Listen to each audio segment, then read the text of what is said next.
ஒரு 83 வயது பாட்டி படுக்கையில் படுத்துக்கொண்டு தனது 87 வயதான கணவரிடம் கூறினார்.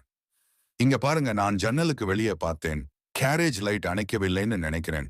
நீங்க போய் கேரேஜ் லைட்டை ஆஃப் பண்ணிட்டு வாங்க. முதியவர் மிகவும் சிரமப்பட்டு படுக்கையில் இருந்து எழுந்து ஜன்னலை திறந்து பார்த்தார். 5-6 திருடர்கள் தனது கேரேஜ் கதவை உடைக்க முயற்சிப்பதைக் கண்டார். ஹலோ, எனது முகவரியை எழுதிக் கொள்ளுங்கள். வீட்டில் நாங்கள் 2 வயதான கணவன் மனைவி மட்டுமே இருக்கிறோம். இப்போது 5-6 திருடர்கள் எங்கள் கேரேஜ் கதவை உடைத்துக் கொண்டிருக்கிறார்கள். ஒரு போலீஸ் குழுவை சீக்கிரம் அனுப்புங்கள்.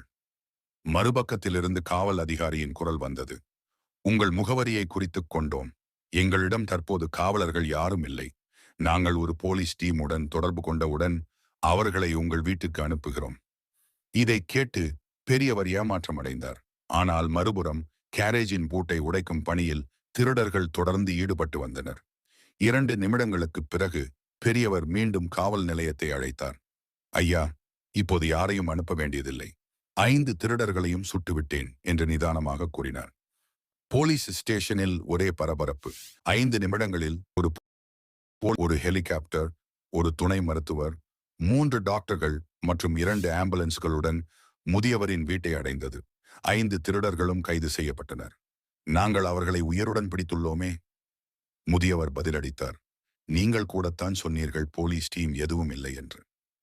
மூத்த குடிமக்களை குறைத்து மதிப்பிடாதீர்கள். உங்களுக்காக சுட்டது.